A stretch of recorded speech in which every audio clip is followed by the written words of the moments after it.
मार्फत आंदोलन होत आहेत. ऊस दरासाठी, दूध दरासाठी. विद्यमान जे होते त्यांनी अतिशय दुरावस्था करून ठेवलेली आहे. इकडे प्रथमच उमेदवारी मिळालेली आहे. शेतकरी संघटना या पन्हाळा तालुक्यामध्ये 7वी पंचायत समिती मतदारसंघामधून शेतकरी संघटनेतून अर्ज भरलेले बाजीराव पाटील नाना आज आपल्यासोबत आहेत. नाना, सर्वप्रथम मीडिया पॉवर लाईव्ह मध्ये स्वागत आहे. नमस्कार. नाना, आपण शेतकरी संघटनेतून अर्ज भरला, त्याबद्दल तुम्ही काय सांगाल? आता आम्ही शेतकरी संघटनेमधून अर्ज भरलेला आहे. सर्वप्रथम इथं शेतकरी संघटनेमार्फत प्रथमच उमेदवारी मिळालेली आहे आणि ती स्वातीताई आणि भाजप यांच्या माध्यमातून युती करून ही उमेदवारी मिळाली आहे. कारण की शेतकरी संघटना या पन्हाळा तालुक्यामध्ये प्रामुख्याने खूप दिवसापासून कार्यरत आहे. परंतु संघटनेमार्फत आंदोलन होत आहेत. ऊस दरासाठी, दूध दरासाठी असे अनेक प्रश्नासाठी संघटना लढत आहे. परंतु ज्या ठिकाणी प्रशासनाच्या वेळी जाईल तिथं आमची ताकद पोहोचत नाही. त्यामुळे प्रशासनात जावावं आणि प्रशासनामध्ये घुसून आपली पण ताकद निर्माण करावी यासाठी आम्ही संघटनेमार्फत यामध्ये एक आमचा उमेदवार असावा या उद्देशानं पूर्ण पन्हाळा तालुक्यातल्या शेतकरी संघटनेच्या सर्व कार्यकर्त्यांनी मिळून असा माझ्यासाठी त्यांनी ठाम विश्वास ठेवला की नाना त्यामध्ये गेले की बाबा सर्वसामान्य शेतकऱ्यांचा प्रश्न कोण ना कोण तर आपला माणूस हक्कानं तिथं मांडू शकेल आणि ते प्रश्न सोडवू शकेल. आणि या सर्वसामान्य जनतेसाठी कोण ना कोण तर आपला शेतकरी माणूसच पाहिजे, ज्याला शेतकऱ्याची कळकळ आहे असाच माणूस पाहिजे. मी पण हाडामासाचा शेतकरी आहे, मला शेतकऱ्यांची जाण आहे, मी जन्मजात शेतकरी आहे. त्यामुळे मला शेतकऱ्यांची कळ आहे.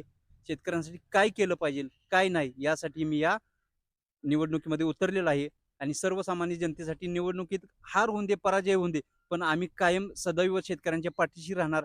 शेट्टी साहेबांच्या मार्फत आम्ही बरेच आंदोलनं केलेली आहेत. तसेच या भागामध्ये ऊस दरासाठी आम्ही दालम्या कारखाना, वारणा कारखान्यावरती आंदोलन करून शेतकऱ्यांच्या हितासाठी पाहिजे तिथं लढण्यासाठी मी तयार आहे आणि इथून पुढेही राहणार. नाना, आपल्याला पंचायत समिती मतदारसंघामध्ये कोणते प्रश्न भेडसावत आहे, काय सांगाल याबद्दल? आता प्रामुख्याने हे आमचे खेडेगाव आहे. खेडेगावामध्ये प्रामुख्याने रस्ते, पाणंद रस्ते आहेत, शेतीमध्ये जाण्याचे रस्ते आहेत. असे आमच्या टोटल पूर्ण गावामध्ये 27 रस्त्यांची, पाणंद रस्त्यांची दुरावस्था आहे. आता इथले विद्यमान जे होते त्यांनी अतिशय दुरावस्था करून ठेवलेली आहे. इकडे लक्ष दिलेलं नाही. गावामध्ये पिण्याचं पाणी अक्षरशः गढूळ आहे. पाणी पिण्याचं आहे का सांडण्याचं आहे तेच समजत नाही. इतकं निकृष्ट दर्जाचं पाणी आम्ही पित आहे.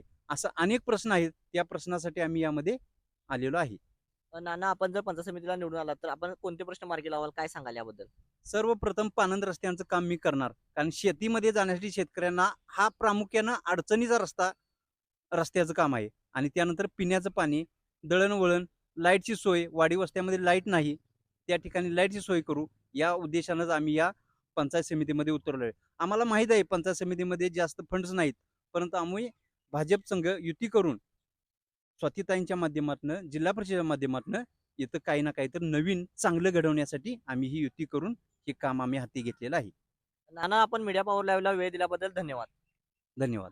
हॉटेल सारथी व्हेज आणि नॉनव्हेज स्वादिष्ट जेवण, फॅमिली रेस्टॉरंट, आरामदायी वातावरण. आमचा पत्ता वारणा वाठार मेन रोड, नवे पारगाव.